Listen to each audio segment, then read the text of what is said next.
Hello and welcome to Parenting Today. I'm Pat Etheridge. All of us want our children to grow up happy and healthy, but in a world where danger lurks in our streets, our schools, even our homes, that once very simple hope is now a fading, faraway dream for all too many. Our program today explores what we as parents can do to protect our children and watch them thrive. But we begin with a look at our children at risk. It may look like Bosnia, but these children are prisoners of an American battlefield. The war zone is Los Angeles. Have you all seen people being shot? Yes. Yes. Everybody? People bleeding, people dying? Yes. What do you think about when that happens? I really feel scary sometimes because I think it's gonna happen to me. In the shadow of a city known for its glamour and wealth, untold numbers of children live in danger and fear. I feel bad. I feel like crying because I feel like they're gonna shoot me or my family. And in the heart of LA, their terror is real. It is very tense in this area. It's not uncommon for these people to be constantly hearing the gunshots. Kids are not really able to play out on the streets very freely. They have to be on a constant watch of a drive-by shooting happening at any time. So most of these kids either have to be in at home with their parents or in some sort of organized activity, and if that doesn't happen, then that's when they take to the streets and they become involved in the gangs. Here in Pico Union, the neighborhood where these children live, police say there are 160 rival gangs in an area of just 8 square miles. On our afternoon patrol with Officer George Rodriguez, it didn't take us long to spot them. How long you been with Burlington? Since I was a little kid.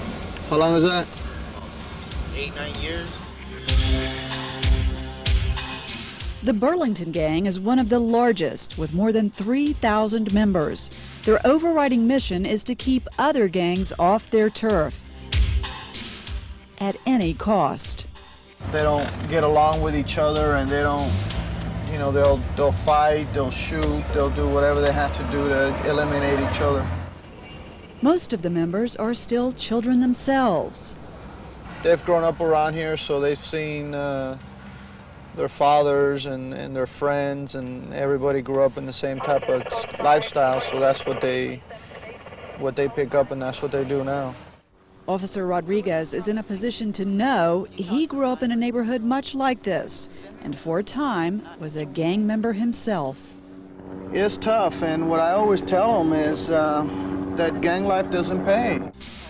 For all too many, it is a tragic rite of passage in a world marked by tattoos, graffiti, spiraling violence, and a callous disregard for life. I don't have to tell you, a lot of the kids get caught in the crossfire, the babies, little ones. We grew up with seeing that. We buried a lot of kids. I mean, we got a wall back there with all the names of people who passed on, you know, during the years. And there's a few kids up on that wall who got caught in the crossfire and died, you know. The wall of names is an appalling illustration of senseless death, and the list grows longer. Do you feel like sometimes that you don't have a childhood, that your childhood has been taken away? Yes.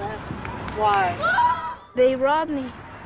I was coming from getting some milk for my mom, and I had the money in my pocket, and the guy just took out his shanker, his knife, and he pointed at me. He told me to give him all his money, all the money that I have.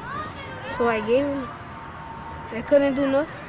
And the gangster just comes up to me, pushes me, and he pointed his knife at me. And he told me to give me the money. Some of their older brothers already have been recruited. So what are you guys going to tell them when they come to you and say, we want you to be in the gang? I just won't talk to him. I wouldn't even get close to him because I know I'm afraid. I walk away.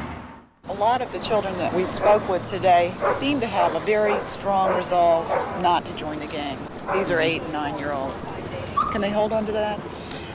They're facing very, very big odds in not making it when they stay in areas like this. Their hopes and dreams are simple, but often out of reach. Would you like to move away? Yes. Where would you like to go?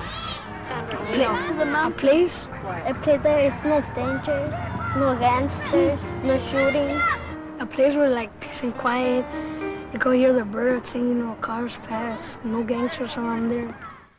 Their parents are Hispanic immigrants who moved to the United States in search of a better life. But here they struggle with the language barrier and a lack of job opportunity. When we showed them a tape of our conversation with their children, most expressed sorrow, but not surprise. Does it break your heart? Sí. Yes, a Y lot. más cuando me dicen, And even more, it's even worse when my kids talk to me. Last night, my 4 kids said, I'm scared, Mom. I would rather have not been born. And I feel so bad when my kids tell me this. yo quisiera hacerles un mundo. I would like for there to be a whole new world for them. So then what we have to do is we have to fight so that they can turn out to be kids, good kids, that they can be useful for humanity.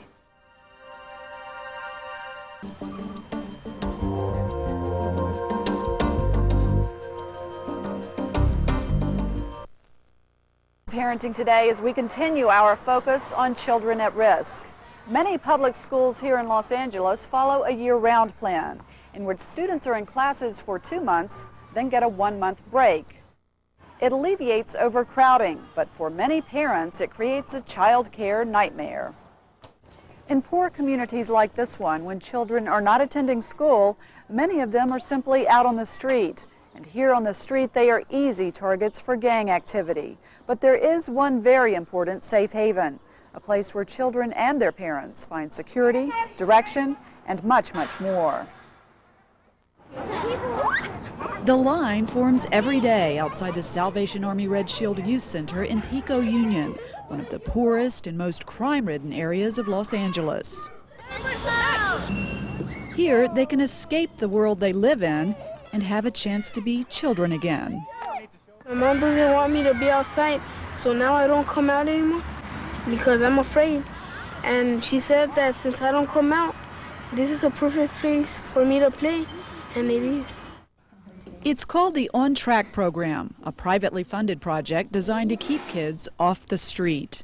A program such as this serves as an oasis in a desert of violence, murder. It's a calmness for them. It really allows these kids an opportunity to freely be a child. The activities include a fast-paced mix of academics, I need you to type GF, GF. the arts, If they speak to us Kirk on Thanksgiving Eve and wish that wish shall come true. I wish I had truffle and new clothes to wear. and exercise. Hold it right there for 10 seconds. There are one-on-one counseling sessions. But, I'm not saying it's going to happen tomorrow, maybe not even 10 years, but if you keep doing it, I think we'll find that perfect place. And area law students volunteer their time to teach conflict resolution. And both of you will sign it now. What it says is Andres will say sorry if he hits Lewis, even if it's an accident. What you find is at the root of almost all human conflicts, whether it's here in the playground or in the boardrooms of Wall Street, come down to a question of two parties not understanding each other. So understanding one another is the key. Children also get a daily dose of self-worth and self-esteem. Put your hands on your chest. I'm responsible for my own actions, okay? The first time I came here, I didn't know I had dignity or integrity or nothing like that. But they taught me that we're the best in the whole world, all human beings, top of all creation. Por eso yo estoy de acuerdo a que... That's why I am in complete accord with this program. Parents are a part of it too. Es bonito traerlos aquí y It's very nice to bring them here and me feeling safe at home, knowing that they are safe.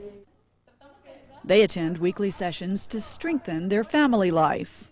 By involving the parent in the program, they not only see a change in their child, they become a part of that change of their child. And that makes a difference. It makes a difference when children can run and jump and play, and even for a few hours a day, be out of harm's way. I think when you nurture children and you embrace them and let them know that they are important, they really blossom and they really bloom. Are you going to grow up and have a better life? Yes. So in this desert of despair, there is indeed an oasis where children can be children.